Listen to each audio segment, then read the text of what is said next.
Hello, everybody. What's going on? Welcome to Ring Fever Radio. This is Rep Uncle Steven calling it down the middle. Not to call wrestling, however. Here with my buddy Jason. Guys you know and love, Jason Gotti here. We're here to call down some MMA. And let me tell you, there was a lot of great action this weekend, so we'll be here. We're going to be here for a nice half-hour amount of time. Tell it like it is, because as he knows it, we know, you call it like down the middle. You know it, don't you, Jason? That's right. So we got a lot of MMA talk to talk about this week. UFC 154, I believe it was, St-Pierre and Condon just happened. A lot of great fights. Steve, why don't you talk a little bit about that? So this week we're going to do a little something different since we like to change things up and give the fans something new. I'm gonna be the co-host this week, and I'm going to let Steve take over. So, Steve, this is your show. Go ahead. Let's go. Let's do it. I like the change of pace, and we'll keep it nice and fresh for our viewers, and I'm excited. So I'm going to get right down to it. We had UFC 154 out of Canada last night. A lot of action. The main card wasn't as stellar as I thought it could have been. However, that main event was incredible. I was blown away by the amount of heart that both fighters showcased, those being George St-Pierre and Carlos Condit. Honestly, I know someone else here had a different opinion on the end result of the fight.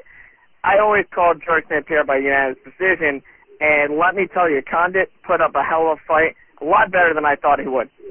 And honestly, that head kick, impressive recovery and amazing heart by George St-Pierre, considering he hung in there. He, of course, got rocked, almost finished, but that is the heart of a champion right there. He managed to fight through the adversity, fought that brutal third-round head kick, and honestly ended up giving Condit an even better fight as soon as that had happened. He kept that fight standing and then dominated on the feet, minus that head kick, of course. And then as soon as it got to the ground, Condit had no answer whatsoever, which is unfortunate because a lot of people do think that George St-Pierre isn't necessarily the kind of fighter that delivers an exciting fight. But however, given the fighter he was put against, Carlos Condit is notorious for putting on a hell of a fight. Sure, his last fight with Nick Diaz was questionable by very many. But regardless, he's put knockouts. He's had knockouts and nights. He's put on some great shows ever since he's been in WC. And honestly, I was a fan of Condit, win or lose. And I just didn't think he'd be able to take the win. And he almost pulled off the upset. Yeah, I thought George St-Pierre looked really good. I mean, he was out for over a year. I think it was 15 or 16 months since the last time he fought. With that knee injury, he tore his ACL and had reconstructive surgery. He came back with a passion. You could see that the fire was burning, and he had something to prove. He absolutely dominated Condit, except for that one head kick, which, to be honest with you, I thought it might have been over. Condit hit him really good with that, but great recovery, great heart by the champion. And now we realize just exactly why George St-Pierre is the most dominant welterweight in UFC history. He is now tied with title match. Oh, I'm sorry, he passed title match wins, which was 10-2, I believe. And Matt Hughes was 9-3, so he broke that record as far as title match wins by winning 10-9, which was Matt Hughes, which is the man that he originally won the welterweight title from. So George St-Pierre is really on a tear here. He did say that he's going to take some time off after this win. Anderson Silva was in attendance, and Dana White has been lobbying for that fight. I personally don't think that fight's going to happen. I'm more interested in a John Jones Anderson Silva fight because I think it's more fair. Both men are around the same size. And I just think that's more of a fair fight, and I think that's what guys want to see because George St-Pierre isn't necessarily a big guy, stature-wise, for his division he is, but not to fight someone like Anderson Silva, who, is 6'2", probably walks around at 215, 220 before he cuts weight. So he's really a heavyweight that's cutting down. What do you think, Steve? No, I agree. Honestly, a lot of people, I don't know why, don't get me wrong, you want to see two of the best pound-for-pound fighters throw down. And honestly, George St-Pierre, Anderson Silva have both cemented their legacies as top pound-for-pound fighters of all time at this point. But I do agree with you in the fact that I don't think the George St-Pierre Anderson Silva fight will be anywhere near as competitive or as good as a John Jones Anderson Silva bout. That being said, I don't think George St-Pierre stands much of a chance against Anderson Silva. I do think Anderson would tag him repeatedly, and as great as a wrestler and as dynamic as the striking George St-Pierre possesses, it's just not enough, in my opinion. He has a size disadvantage, like you mentioned. He also doesn't have the striking pedigree of an Anderson Silva. As dynamic and versatile as George St-Pierre is, he doesn't have that one-punch knockout power that Anderson Silva has in an array of strikes, not even just a punch. Anderson Silva will knock you out with a front kick, knock you out with a punch to your jaw. He has an array of versatility, and it's crazy to think that two amazing fighters would result in such a lackluster fight, in my opinion, thinking that Anderson Silva would TKO George St-Pierre at least by the second round. Again, this is my opinion, but I would much prefer watching Anderson Silva versus John Jones. I would prefer to watch Anderson Silva and John Jones as well. I do think that St-Pierre, in my opinion, could win the fight, but I think it wouldn't be by knockout or submission. I think he could take a decision basically because his wrestling is so good. And he has really good submission defense, too. Silva has problems against wrestlers. Henderson was able to take him down in that fight, in the first round, really dominate. Chael Sonnen, who, is a good wrestler, was able to dominate. But Sonnen has terrible submission defense. St-Pierre has a really good submission defense. So I wouldn't be surprised if it went either way, to be honest with you. But I don't think St-Pierre, if they did fight, him beating Silva is going to be a big shock. You also got to remember, too, as far as the striking range, St-Pierre really has really improved his striking, in the last year or two. You look at that fight against Josh Koscheck, all the jabs he landed, he really utilizes the jab, which is the most underutilized weapon in MMA. I think he has good striking, I really do. But as far as the striking department, if we're going to give the stats, I would give it to Silva, absolutely. An interesting note that you didn't get a chance to touch on that some people might not know. George St-Pierre is listed as 5'10". He has a 76-inch reach. That's a reach of a 6'4", as far as height. Silva is 6'2" and has a 75.5-inch reach. So that's interesting that St-Pierre actually beats him on reach by a half an inch. So that could be, play into a, kind of even field as far as boxing. Other than that, I think St-Pierre's wrestling is dominated, but like I said, striking-wise, Silva definitely takes it. So it's just a fight that I guess could possess some interest, but again, I agree with Steve. I don't necessarily think it's fair as far as, size, disadvantage, and everything. He's a lot heavier than him. It's just not fair. My personal opinion is they're pushing for this fight because they want to protect Anderson Silva.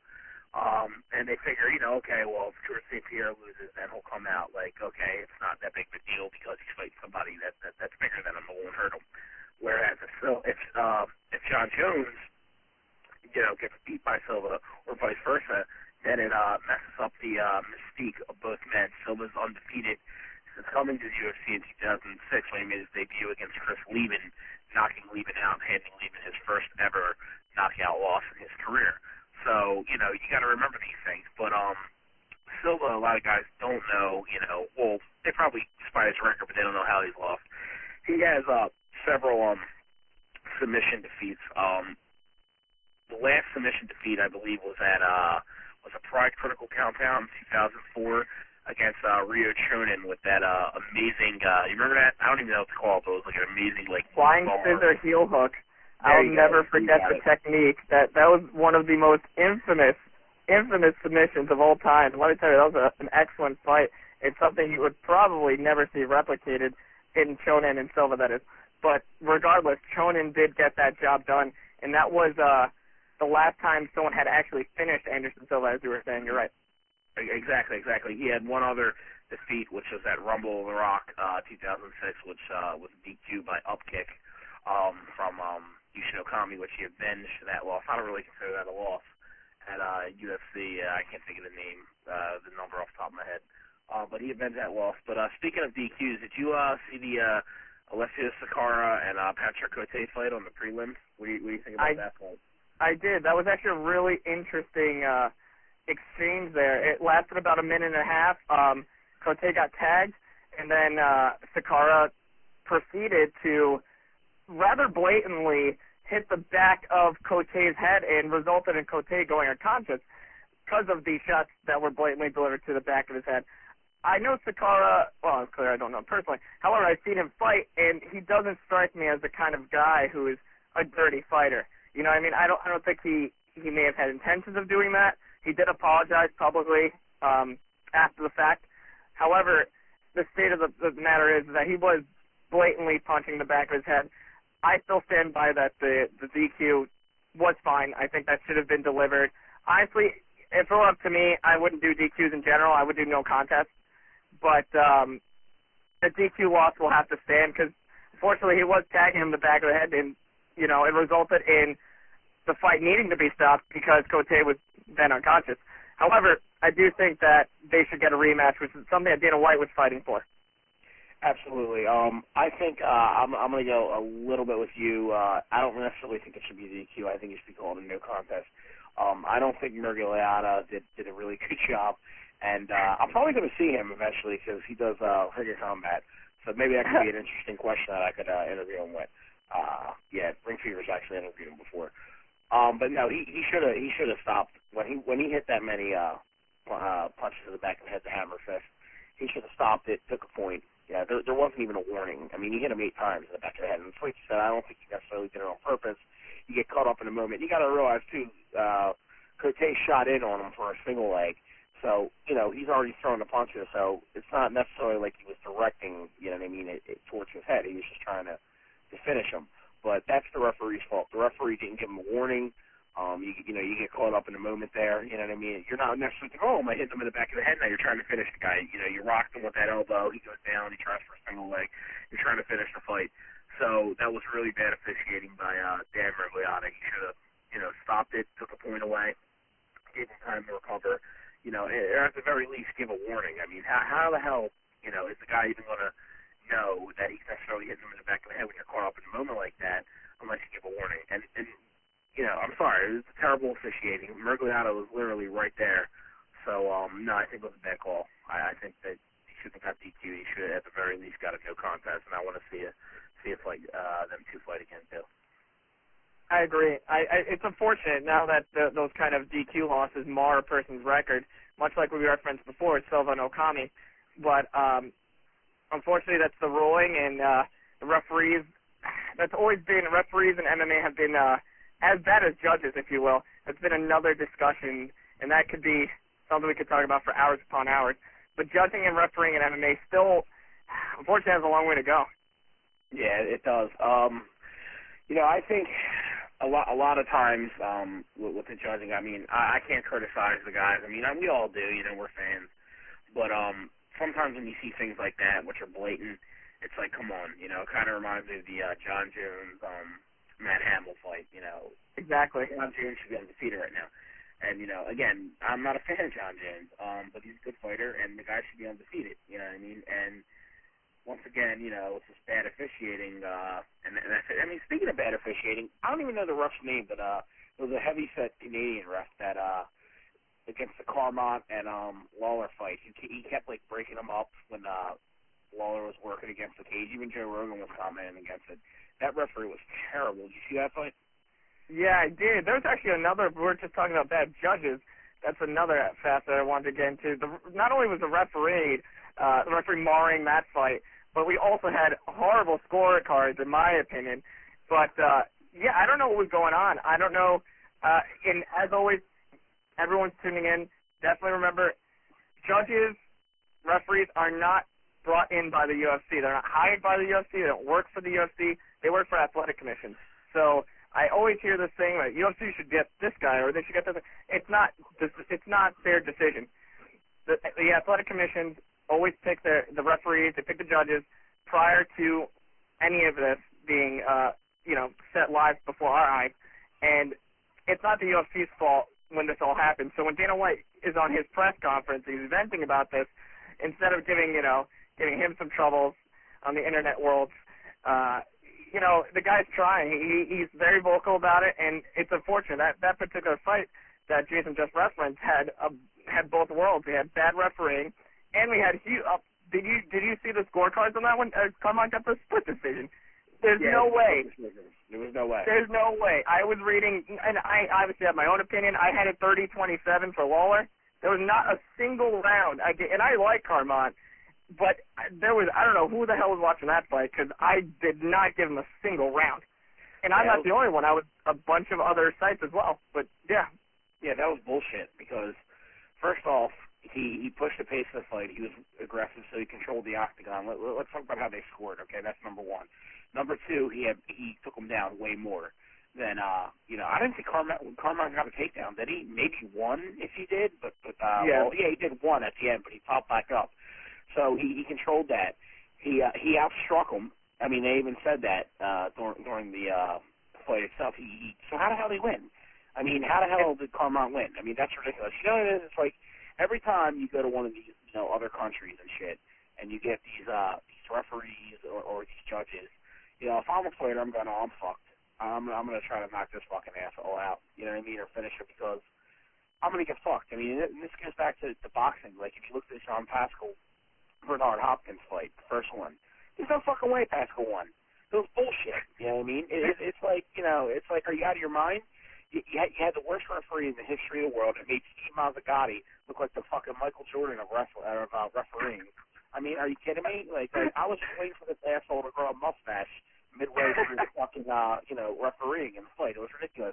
So he breaks it up every 2 seconds because he's a fucking jabroon. Then you got the judges. I don't know what the hell they were doing. I mean, that was ridiculous. Maybe they were eating maple syrup and Canadian bacon because they weren't watching the fucking fight. It was horrible. I mean, Lawler won. I gave that unanimously to Lawler. It blew my mind when Bruce, it's Bruce Buffer, isn't it? When he was, whatever Buffer it is, when he was announcing the fact that... Whatever Buffer. Yeah, whatever Buffer it is.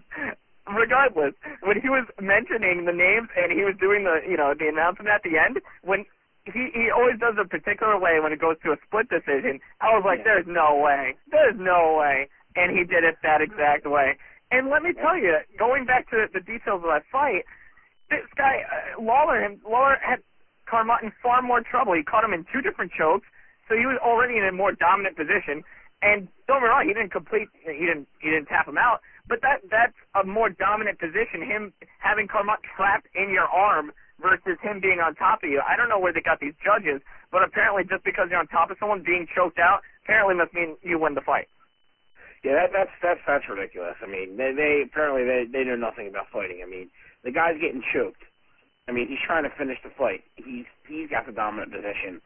I hate these judges. Seriously, like, I don't even. If I was a fighter and I went to Canada, unless I was George St-Pierre, Patrick Cote, Cyril Diabate, or whoever else they want to, fucking love, I would be like, oh, I'm fucked. You know what I'm saying? Like, it's ridiculous. Like, it's just.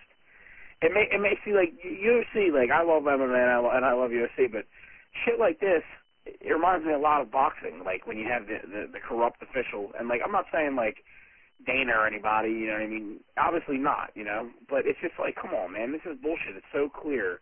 Like when I seen split decision, I was like, they're gonna give it to Carmont. I was like, they're gonna fuck Lawler out of this fight, and it's just like it's ridiculous. Like. I'd be talking so much smack, dude. I'd be giving the finger to the judges. It'd be over. Like they would hate me. Like I would be like, yo, I beat you. Like I would just talk shit. Like I agree. That's ridiculous. So I would jump on the mic and there's no way. I swear I would cut the best promo ever. There's no way. There is just no way that these judges watched the fight that had just happened, and I would probably have to get all Big Diaz and whatnot. And I would have to tell it like it is, because that would be complete and utter bullshit. Because the fact that Lawler got the loss, that's you can't take that away. A loss is huge in MMA. Now Lawler gets set back, you know what I mean? And no disrespect to Carmont, because he's a talented fighter, but there's no way in hell that he even knows that he won that fight. There's no way he can defend that. It was awful officiating, and it's unfortunate that it plagued that fight, because the fight itself could have been a lot better had the referee not gotten in the way with his awful reffing, and then we had the terrible judge call. So either way, moving on to the worst referee, dude. Worst. Yes, that was. I don't even know his name. If we get his name, we're gonna have to publicly fight him. But otherwise, that was bad. However, moving on to the next fight, which was my, surprise of the night, because I thought it was going to be a much more competitive fight, was Tampman getting knocked the fuck out, and I mean knocked the hell out by Johnny Hendricks, which was crazy. Did you catch that one? Yeah, I've seen it, and I got it right the first time. It's okay, you can curse, Steve. I know you're new at this. He got knocked the fuck out. Chris Tucker popped up in his mind, and he's seen him telling him like Friday. It was over. They should have. I mean, if he had shoes, they should have just took his fucking Nikes. He was gone. He didn't know what was going on. It was over for him. No, Hendricks is. I don't know, man. I like Hendricks. He's knocking everyone out, man. He deserves a welterweight title shot. He definitely does. Like, give the man a shot. Stop playing politics and let him fight for the title, man. He's good. Seriously, I agree. Him in GSP. Honestly, you know what? I never slept on Hendricks ever since he made his UFC debut, knocking out Amir Sadallah in like 30 seconds, which was, it's Amir Sadallah, but the fact that he made that splash in a fight where Sadallah was actually supposed to win, when they booked the fight that way, rather, when they set it up. But yeah. Hendricks has been on a tear. He's only had one MMA loss in his whole career, which was that decision loss to Rick Story. Every other fight, he's either controlled dynamically or he knocked people the hell out. And that's something you don't really see in the welterweight division. There's not a lot of welterweight fighters, especially in the UFC, that have that one-punch knockout power that Johnny Hendricks carries. He put Fitch to sleep, put Canton to sleep. He's just on a tear, and I think he could knock out George St-Pierre. I swear. Oh, absolutely. He could definitely knock out George St-Pierre with one punch. It makes me wonder why they won't book that fight. You know what I mean? It's listen, stop trying to push for the goddamn Anderson Silva fight. All right, let somebody who's beaten everybody with on a 5-fight win streak, let him get a shot. Come on, man. It's a sport. It's not wrestling. Stop playing politics. Let him fight. You agree? Yeah, honestly, I agree. Hendricks needs that fight more than Anderson Silva. Hendricks has far more to prove. Silva's already like we spoke. He already has his career. His legacy is all there already. No one's ever going to question Anderson Silva, regardless of what happens. But Johnny Hendricks, especially in many fans' eyes, especially the mainstream fans, they don't even know who he is. Yeah, so he needs it far more than Anderson Silva. He does. That's because they're not really promoting him right. But I mean, you knock people out, you promote yourself. I want this guy to fight for the welterweight title. I think he deserves it absolutely. I think Diaz is coming back soon. There's talks of there's talks of a Josh Koscheck, Nick Diaz fight. So, I don't care. Like, I like Nick Diaz, but like, he doesn't deserve a title shot. I'm sorry. Like, give Johnny Hendricks a title shot. That's it. Just because he's more marketable doesn't mean he deserves a title shot. You know what I mean? It's like what we touched 2 weeks ago about Chael Sonnen or whatever, getting an automatic title shot against John Jones just because he can talk shit. You know what? Hey, listen, UFC. I can talk way better shit and cut way better promos than Chael Sonnen. Steve, you know this. All right? Why don't you hire me, pay me $200,000, because I'll be happy as shit. You don't know how many things that could change in my life, okay? I'd be happy as shit. I'll cut every promo you want me to cut, all right? I'll do press conferences. I'll talk about how I'll take John Jones' family out for fucking dinner, whatever you want, okay? And then I'll get beat the fuck up, and then I'll be happy, because that's what's going to happen. So, there you go. Do the right thing. Thank you. That sounds like a plan. Who do I call to support this endeavor? Wait a minute. You just gave me an opportunity here. Now, as you know, Steve, the Bagel King was actually at UFC 154 in Montreal. He was very close to the cage. He actually met Dana White and told him about ring fever. So we're hoping to get some coverage of that. So, Dana, if you're listening, give us some coverage. And, I'd like to go there. And maybe John Jones will finally smack me for all the shit I talked. I don't know. We'll see. But book us. we might maybe see some behind the scenes action that will get publicized here. This is great. This is some good stuff here. I want to see it. I'm sure more people want to see it. I'll take the biggest bump ever. It'll be like that movie, The Campaign, when he hits the baby. It'll be in slow motion. I'm like, no. And it'll take at least 5 minutes for you to land on the ground, exactly. following by like a huge like they got to play hummingbird. that song. They got to play that song from Raging Bull. I don't know, Oh yeah. They fighting. That's how it's gotta go. That's how we gotta fight. So it'll work out well. Oh my God, yeah. So you know what? I thought the card was it was on paper it was a little lackluster, but I was pretty pleased with the fights. I enjoyed it. So how about you, Steve? Did you like the card? It was a good show. The first three, the main card, more or less disappointed. The first three fights were kind of boring, but the undercard was actually pretty solid. And the last two fights were incredible. So that left me with a good taste in my mouth, thank God. Because no one wants to watch a full night of fights and be set through 3 hours of boredom. That's just not fun. Yeah, there's yeah. So that's the MMA talk. We're going back to half an hour. I think we covered a half an hour. I think so. I'm having like the worst week ever, or worst weekend ever. I'm not really in good spirits, if anyone can tell. I kind of want to just punch a wall right now. So sorry if I'm not all amped up.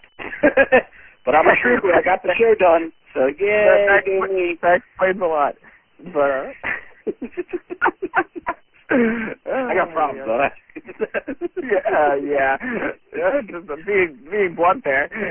I'm so not the typical ref. You know, most wrestlers are bullshitters and they're like, "Hey brother, all that bullshit." That's not me. Oh. Yeah. I don't care. I just go, I wrestle, and I tell it like it is. All right, buddy. Well, I think we covered everything. Hopefully next week I won't be going through some personal problems. So yeah, and I'll be in a better mood. So thanks everybody for listening, and Ring Fever, where the fans are the stars and there is no cure. See you next week.